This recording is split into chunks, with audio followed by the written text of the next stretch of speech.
Bem-vindos. Eu queria começar falando que é um tema muito difícil. Felicidade. Sou um pouco estranho quando falo isso. Por que seria um tema difícil? Quando eu falo felicidade, eu tenho certeza que todo mundo aqui entende. Por que seria difícil? Que a sua felicidade é diferente da minha, que é diferente da sua, de todas as felicidades. Cada um tem a sua. E como você vai falar de 7 bilhões de felicidades diferentes? Fácil, eu não vou. Essa é a questão. Eu vou falar da essência da felicidade. Porque são 7 bilhões de felicidades diferentes, aproximadamente. Mas é uma essência em comum que essas felicidades dividem. Acho importante falar também que eu não tenho intenção de ensinar nada para vocês. Eu não tenho como ensinar nada para vocês. Isso aqui vai ser uma reflexão. Uma reflexão que eu espero seja capaz de mostrar que a felicidade pode estar a um pé de distância. Vamos lá. Para começar essa reflexão, eu quero voltar um pouquinho. Eu digo um pouquinho, eu quero dizer 2000 anos. Grécia Antiga. Felicidade grega, o que nós chamamos de eudaimonia. E o que é essa eudaimonia? Tenho certeza que todo mundo aqui já viu nas aulas de filosofia. Eu, pessoalmente, sempre me senti um pouco incomodado. Por quê? Porque eudaimonia é a felicidade. Só que essa felicidade, ela depende de virtude. Aí eu ficava meio... Nossa, você tem que ser santo para ser feliz na Grécia Antiga? Tem que ter todas aquelas virtudes, manifestar tudo aquilo, envolver todo esse processo? Porque algumas coisas como dinheiro, poder, sexo, para eles é divertido, era alegria. Mas a felicidade, não. A felicidade, para eles, era virtude. Então, vamos destrinchar essas virtudes deles. O que eles querem dizer com virtude? Virtude é um símbolo para mostrar que a felicidade grega, ela vem de dentro. Não existem coisas de fora que possam trazer a felicidade. A felicidade é um processo interno. E essa é a questão que deve ser trabalhada. A felicidade grega vem de dentro. E é exatamente por isso que a tradução funcional do termo eudaimonia não é felicidade, é florescer humano. Florescer humano seria a tradução mais correta de eudaimonia. Podemos pegar, por exemplo, mais alguns povos que têm umas noções interessantes. Os povos asiáticos orientais. Principalmente um cara chamado Siddhartha Gautama. A gente conhece ele mais como Buda hoje. O que esse cara defendia? Siddhartha Gautama dizia que a felicidade e a sabedoria são fruto do desapego às coisas materiais. Como assim? Como assim desapego? Quer dizer então, Bernardo, que eu devo morar num barril como aquele filósofo grego nas ruas de Atenas? Não, não é isso que Siddhartha Gautama prega. O desapego às coisas materiais não é a não posse. É saber que a sua felicidade não pode ser ancorada às coisas materiais. Que a sua felicidade não pode ser limitada pelas coisas exteriores a você. E essa é a questão. A felicidade vem de dentro. Primeiro, você é inteiro por si só. Você se faz inteiro sozinho. E depois, você interage com o mundo exterior. Essa é a questão. Então, como dois povos tão diferentes, de lugares tão distantes do mundo, que não têm contato entre si, milênios atrás, chegaram à mesma conclusão. É, no mínimo, curioso.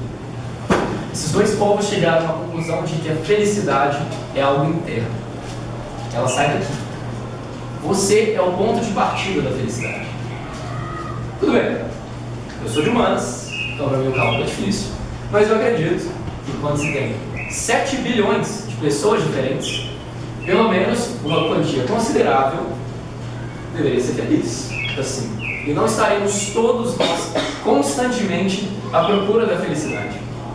Nós alunos, por exemplo, estamos aqui na escola porque temos a esperança de sair daqui, entrarmos no curso que desejamos e sair desse curso, conseguir o emprego que desejamos, a ocupação que desejamos, na esperança de sermos felizes.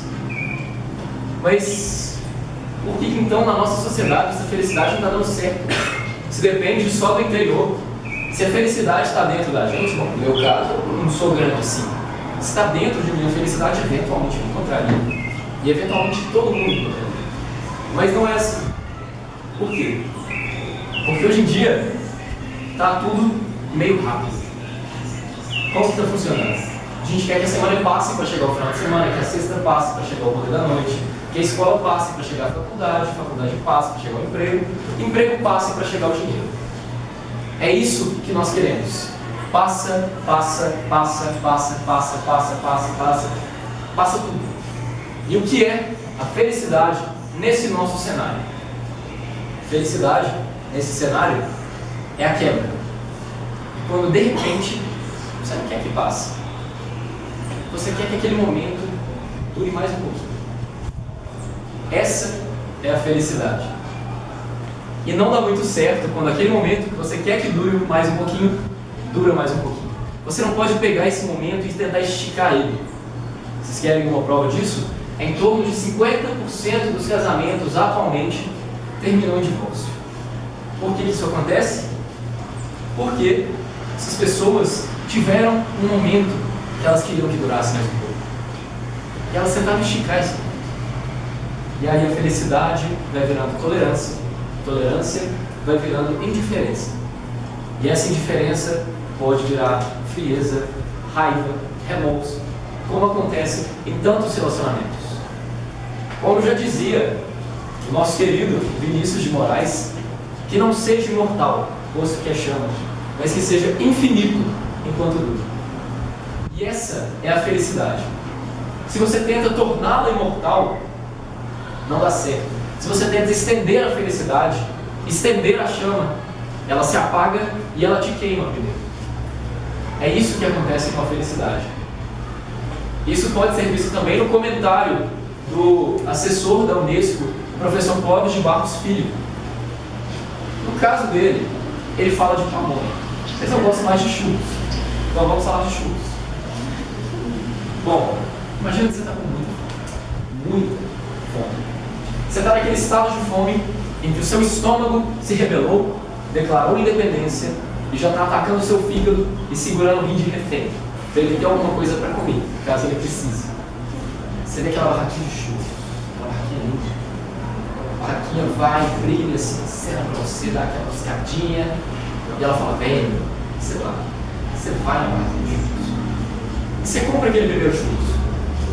Churros com açúcar e canela, recheio de chocolate belga, Nutella por cima, não tem coisa melhor.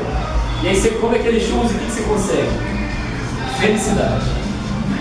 Delícia, a própria música diz no fundo. É a felicidade que aquele churros te traz. E essa é a questão. Só que, aí você pensa, nossa, esse churros foi tão bom que eu vou comer mais um. Aí o segundo churros, bom, não é tão bom, mas é bom. Você vai ao terceiro, o quarto, você está no oitavo churros, você só sente enjoo. Você não consegue mais olhar para o moço do churros, você não consegue mais olhar para o churros. E é isso que acontece com a felicidade. Quando ela é um momento que você queria que durasse mais um pouco, ela é ótima.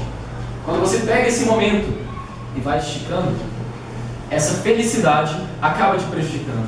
Ela acaba virando uma coisa negativa e traindo o propósito pelo qual você tentou estender esse momento. Então, voltando a Vinícius de Moraes, que não seja imortal, posto que é chama, mas que seja infinito enquanto dura. O que vocês podem fazer para potencializar a felicidade é garantir que esse momento que você queria que durasse mais um pouquinho, garantir que esse momento seja infinito enquanto ele dura. É você se fazer 100% presente nesse momento. É parar de querer que tudo passe rápido, porque quando chegar num momento em que você não quer que passe rápido, se você tivesse hábito de só esperar que as coisas passem, você também vai só esperar que esse momento passe. Viva todos os momentos. Se permita estar onde você está. Não com a cabeça em outro lugar, não querendo que passe. Viva o momento. E essa é uma questão importante. O escritor Jackson Brown já dizia que a oportunidade só chama para dançar aqueles que já estão presentes no salão. E a felicidade é muito assim. Porque a oportunidade e a felicidade são BFFs mesmo. Toda loura tem sua morena. A oportunidade tem a felicidade. Essa é a questão.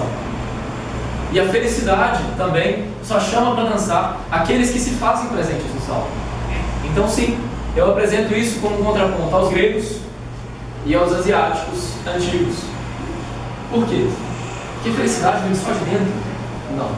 Não tem como vir só de dentro. Eu acabei de falar para vocês que o churros trouxe felicidade. E não, o churros não é a essência da felicidade. Está quase lá. E essa é a questão. Coisas externas podem trazer felicidades, mas qual é a condição? Dinheiro não traz felicidade se você já não tiver dentro de você os alicerces para que aquela felicidade se manifeste. Você se constrói primeiro e depois vem o mundo externo, como eu já dizia no outro. Você se faz primeiro, você se faz inteiro, você se permite estar no salão. E depois, as coisas externas podem sim te trazer felicidade. Eu, por exemplo, nunca vi ninguém chorar numa Ferrari. Nunca vi. E se chorar na Ferrari também, o vento em alta velocidade secará as lágrimas. Porque quando se está preparado, quando você abre as suas portas para a felicidade, aí a felicidade te chama para dançar. E que seja tango, salsa, creu, dance com a felicidade. Porque se for uma valsa vienense, vai ser um momento menos intenso, mas que dura um pouco mais. Se for um de Mila, vai ser curtinho, mas vai ser um momento intenso de dança com essa felicidade. Então, se permita estar no salão e se permita dançar no ritmo que a felicidade escolheu. Bom, eu acredito que a felicidade é muito próxima dos poemas também. E tem um escritor excelente chamado Mário Quintana, conhecido como o poeta da simplicidade, que ele trata sobre os poemas de uma forma bem interessante. Os poemas são pássaros que chegam e pousam no livro que lês. Quando fecha o livro, eles alçam voo, como de um alçapão. Eles não têm pouso nem porto. Alimentam-se um instante em cada par de mãos e partem. E olhas, então, essas suas mãos vazias, no maravilhado espanto de saber que o alimento deles sempre esteve em ti. A felicidade é como a poesia. Ela é um pássaro que chega e pousa. E o alimento dela tem que estar dentro de você. Essa é a questão. Então cultive boas vibrações, bons sentimentos, para que o seu alimento seja sempre um chamativo para essa felicidade. Para que a felicidade coma e queira repetir. E queira sempre voltar. Permita-se ser feliz. Permita-se estar no salão. Cultive boas vibrações para que seja um bom alimento para o pássaro que é a felicidade. Essa é a essência da felicidade. E eu queria fazer essa reflexão com vocês, porque, bom, não acredito que vai acontecer, mas quem sabe, eventualmente, alguma pessoa pensa que realmente a felicidade pode estar a um teste de distância. Mas principalmente porque se eu conseguir fazer alguém aqui acreditar, ou pelo menos desejar, que esse momento aqui dure mais um pouquinho, então a lição cumprida. Muito obrigado.